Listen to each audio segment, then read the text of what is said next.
बिस्मिल्लाहिर्रहमानिर्रहीम। अस्सलाम वालेकुम। मेरा नाम डॉक्टर असद महमूद है। नाम मोहम्मद सल्लल्लाहु अलैहि वसल्लम में ये जो दो मीम है, इसका सीक्रेट क्या है, आज मैं आपके साथ जो है ना शेयर करना चाहता हूँ। मेरी वीडियो के आखिर तक जुड़े रहिएगा। आपने कभी सोचा है कि नाम मोहम्मद सल्लल्लाहु अलैहि वसल्लम में दो मीम क्यों है? इन दो मीम के पीछे सीक्रेट कौन सा है? ये दो मीम कैसे कायनात को मुनज़्ज़म रखे हुए?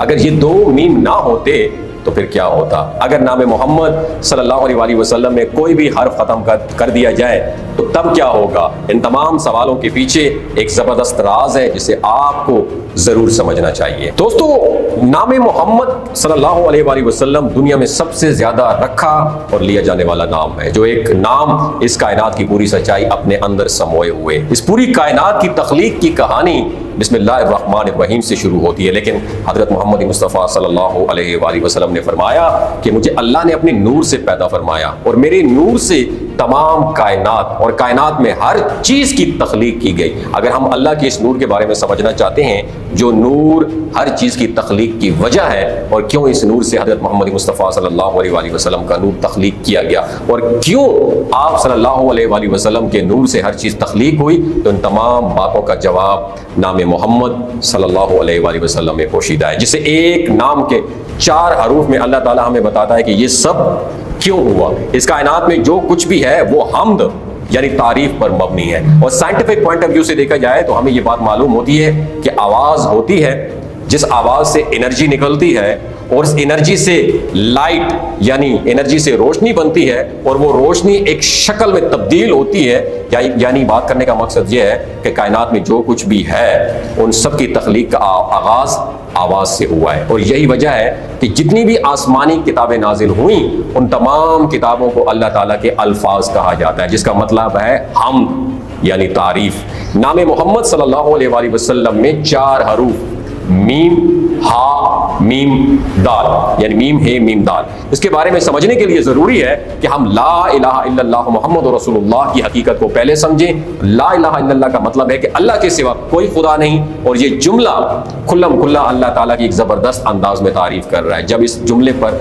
आपका यकीन पुख्ता हो जाए तो उस जुमले के दूसरे हिस्से को समझना इंतहाई आसान हो जाता है, जो कि ये है कि हजरत मोहम्मद मुस्तफ़ा सल्लल्लाहु अलैहि वसल्लम अल्लाह के आखिरी रसूल हैं। और यहीं से नाम मोहम्मद सल्लल्लाहु अलैहि वसल्लम के पहले मीम की असल हकीकत सामने आती है, जो दरअसल एक समुंदर है जिसमें पूरी कायनात समाई हुई है।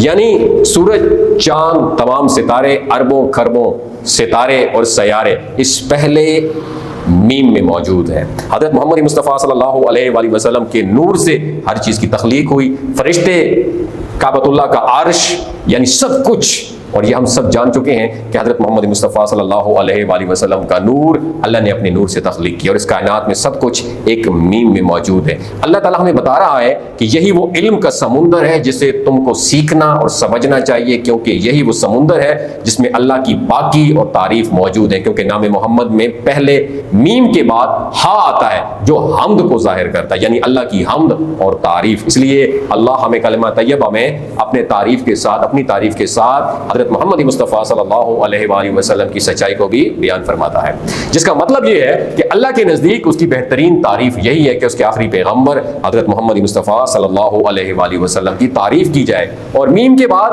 हा, उस मीम के अंदर हयात यानी जिंदगी है, यानी इस मीम में हर चीज हयात यानी जिंदा है, और जमीन में हर चीज अल्लाह की ऑनरशिप में आती है, मलकियत में आती है। और फिर दूसरा मीम यानी मोहम्मद सल्लल्लाहु अलैहि वसल्लम की हकीकत का सबूत है, क्योंकि इस दूसरे मीम के बाद आता है दाल, और दाल की मदद से अल्लाह ताला हमें ये लर्निंग देता है कि इस हम्द की वजह से सल्लल्लाहु अलैहि वसल्लम के नाम में दाल को समझ सकते हैं, जो दलील है इस बात की कि हजरत मोहम्मद मुस्तफ़ा सल्लल्लाहु अलैहि वसल्लम ही अल्लाह के आखिरी रसूल है। और ये दाल असल में हदायत और दलील है, जिसको समझने में ही असल भलाई है। जब हम नाम मोहम्मद में सल्लल्लाहु अलैहि वसल्लम में मौजूद इस इल्म के समुंदर को समझ जाएं, जो तमाम हकायक का समुंदर है, तो हमें वो आवाज सुनाई देगी जिस आवाज से एनर्जी पैदा हुई, और उस एनर्जी से नूर तख्लीक हुआ, और उस नूर से तमाम चीजों की तख्लीक हुई। और लफ्ज मोहम्मद सल्लल्लाहु अलैहि वसल्लम का मादा हा मीम दाल यानी हम्द, जिसके मानी तारीफ के हैं, और यही नाम